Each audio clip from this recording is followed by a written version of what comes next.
Hi foodies and welcome to Vinayak kitchen. આજે આપણે ભજીયા બનાવવા જઈ રહ્યા છીએ, બ્રેડના ભજીયા. ચોમાસું સરસ એવું જામ્યું છે ને વરસાદ પણ આવી રહ્યો છે, તો એ સમયે આપણને ભજીયા ખાવાનું મન થાય, તો એમાંથી ભજીયામાંથી એક રેસીપી આજે શેર કરી રહી છું, બ્રેડના ભજીયા. તો ચલો જોઈ લઈએ આપણે રીત અને બનાવવાની પણ શરૂઆત કરી દઈએ. તો પહેલાં આપણે મિક્સિંગ બાઉલ લઈ લઈશું, જેની અંદર આપણે 1.5 કપ ચણાનો લોટ એડ કરશું.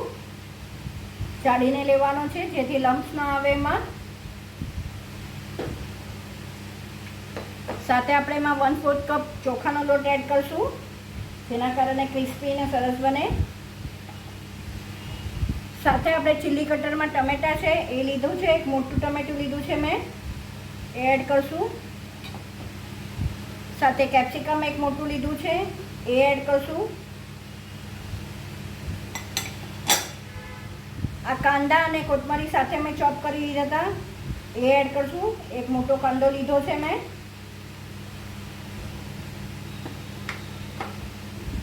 મરી છે જે 1/2 ટીસ્પૂન છે, મરી ક્રશ કરીને એ એડ કરશું.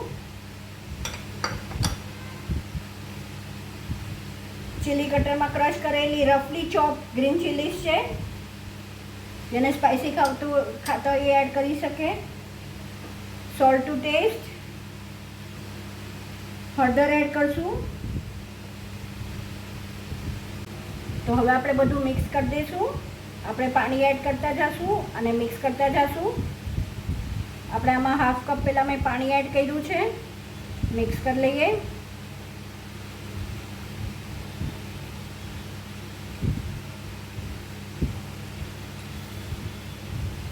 બીજું 1/2 કપ પાણી એડ કરશું.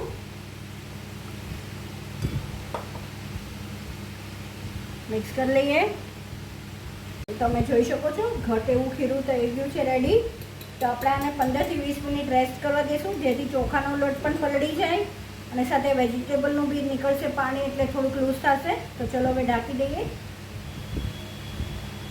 રેડી થઈ ગયું છે ખીરું, સોફ્ટ થઈ ગયો છે બરાબર ચોખાનો લોટ અને બધું પ્રોપર મિક્સ થઈ ગયું છે. આપણે બ્રેડ કટ કરી લીધા છે આવી રીતે સ્ક્વેરમાં. ટોટલી ઓપ્શનલ છે, તમારે બોર્ડર કાપવી હોય તો કાપી શકો, પણ મારે અત્યારના જરૂર ન લાગી એટલે મેં નથી કાપી. તો ચલો હવે બનાવવાની શરૂઆત કરી દઈએ. આપણે બ્રેડનું એક પીસ લેશું, ડીપ કરશું આવી રીતે. બેટર તમે જોઈ શકો છો ઠીક છે, જે બ્રેડને કોટ કરે એવું રાખવાનું છે આપણે. તો બસ આવી રીતે જ કરી અને આપણે એડ કરતા જઈશું. તેલ પ્રોપર એકદમ આવી ગયું છે, તો બસ આ સમયે આપણે એડ કરતા જઈશું. મારી પાસે બ્રેડ નાના અવેલેબલ હતા એટલે મેં બ્રેડની સ્લાઇસ ના કાપી. તમે લોકોને કાપી હોય તો તમે કાપી શકો છો, ઇટ્સ અપ ટુ યુ. બસ આવી રીતે બધા પીસીસ આપણે એડ કરતા જઈશું.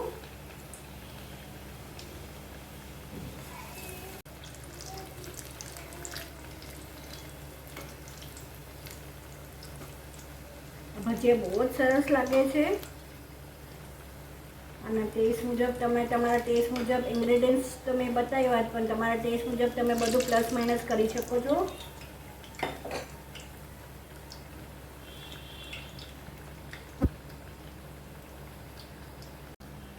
તો તમે જોઈ શકો છો આપણા ભજીયા રેડી થઈ ગયા છે. આપણે કાઢી લઈશું અને સર્વ બી કરી દઈશું. બધા ભજીયા રેડી થઈ ગયા છે. તો સર્વ થઈને રેડી છે મારા બ્રેડના ભજીયા. આ વિશ તમને મારી આ રેસીપી ગમી હશે. જો ગમી હોય તો લાઈક શેર અને સબસ્ક્રાઈબ કરવા ન ભૂલશો. તો બસ આવી જ નવીન રેસીપી સાથે આપણે ફરીથી મળતા રહીશું. Till then by, take care.